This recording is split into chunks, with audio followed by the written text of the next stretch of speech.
Merci beaucoup. Bonsoir. Donc, je viens de m'entretenir avec mon hôte et sa délégation, le président Charles Michel, à l'occasion de la visite qu'il a effectuée au Sénégal jusqu'à demain. Donc, Monsieur le Président, encore une fois, je vous souhaite la bienvenue avec votre délégation. J'apprécie beaucoup votre visite qui témoigne des liens d'amitié et de coopération entre le Sénégal et l'Union européenne, entre l'Europe et l'Afrique plus largement. Il y a certainement les pesanteurs de l'histoire, la proximité géographique, une coopération ancienne et des défis communs tels que la paix, la sécurité et les changements climatiques que nous devons adresser ensemble. Nous avons discuté de coopération multiforme entre l'Union européenne et le Sénégal. J'ai exprimé au président Michel mes remerciements pour le soutien constant de l'Union européenne à notre pays dans plusieurs domaines de coopération tels que l'eau, l'énergie, l'agriculture, la santé, le transport, le numérique, la jeunesse et l'emploi.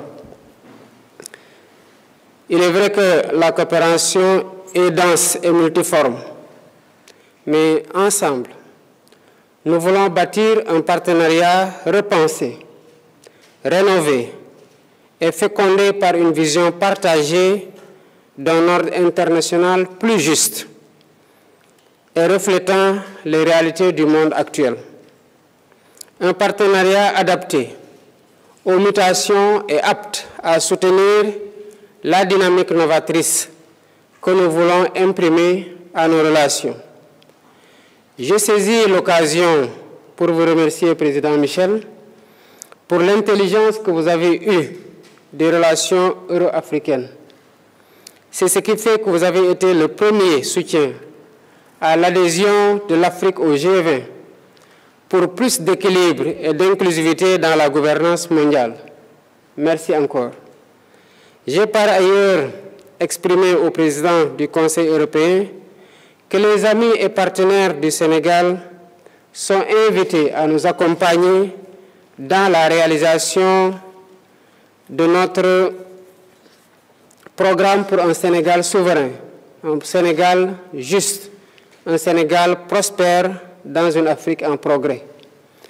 J'ai également évoqué avec le président Michel nos priorités qui s'articulent autour d'un modèle économique endogène d'industrialisation avec comme rampe de lancement le secteur primaire, à savoir l'agriculture, l'élevage, la pêche, mais aussi le renforcement des infrastructures économiques telles que les chemins de fer, l'électrification, les télécommunications et les réseaux routiers.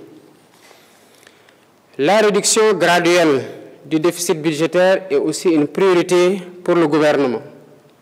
Comme vous le savez, elle passera par l'amélioration de la qualité des dépenses publiques, une fiscalité plus efficace pour une meilleure mobilisation des ressources intérieures, un mécanisme de paiement de l'impôt là où se crée la richesse et une lutte contre les flux financiers illicites. Les investisseurs européens dont les entreprises ont des compétences avérées dans des secteurs divers sont les bienvenus. Ensemble, comme je vous l'ai dit, Président Michel, nous voulons renforcer l'amitié et la coopération sénégalo-européenne. Ma disponibilité sera à cet égard constante pour œuvrer avec vous, partenaires européens, dans le sens d'un partenariat gagnant-gagnant et mutuellement bénéfique pour nos peuples respectifs. Notre entretien aussi a porté sur d'autres sujets d'intérêt commun, comme la situation au Sahel, face aux défis de la lutte contre le terrorisme, parce que nous sommes conscients que la paix et la stabilité de nos deux continents sont étroitement liés. Tout ce qui touche à l'un affecte forcément l'autre Et la situation migratoire liée à des problématiques qui sont ici le prouve, parce que vous êtes en train d'adresser les mêmes problèmes que nous sous ce rapport-là. Voilà les quelques mots que je voulais dire avant de passer la parole au président Michel et réitérer mes remerciements pour la visite et vous dire à quel point nous sommes honorés de vous accueillir quelque temps après avoir prêté notre serment. Et j'espère que nous ouvrons là une ère d'un nouveau partenariat qui sera fécond, qui sera bénéfique et qui sera profitable à tous. Merci beaucoup. Merci beaucoup, Monsieur le Président. Merci pour vos mots chaleureux. Merci pour votre hospitalité. Et je souhaiterais naturellement commencer par vous féliciter pour votre élection, féliciter le gouvernement pour son entrée en responsabilité, ainsi que le Premier ministre, et souhaiter aussi tous mes vœux de succès afin que vous puissiez rencontrer les objectifs que vous avez fixés pour votre pays, pour votre population. Je souhaiterais souligner aussi la robustesse des institutions démocratiques du Sénégal qui ont démontré leur force et salué le peuple sénégalais.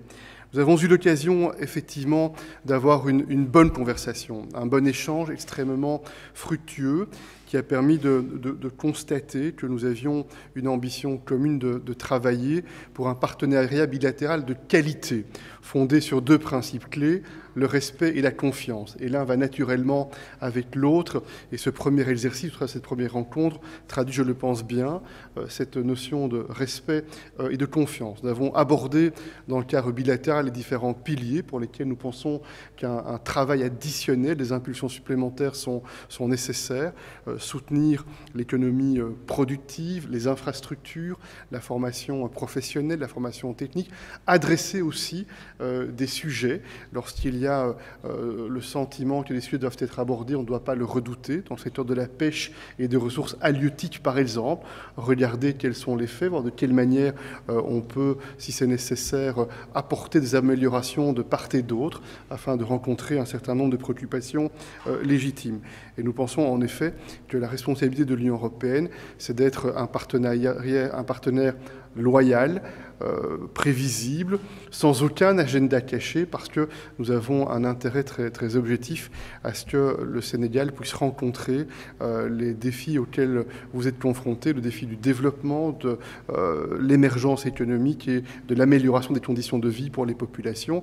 Et on voit bien le lien avec les questions de migration, y compris illégales ou illicites, qui traduisent en réalité cet espoir d'aller de l'autre côté de l'océan ou de la mer pour chercher un avenir meilleur. Nous pensons que nous devons soutenir les efforts pour adresser ces causes profondes et pour traiter ces sujets de migration illicite et régulière. Puis, nous avons aussi abordé un autre sujet, c'est la question de la stabilité et la question de la sécurité et la question du cadre régional.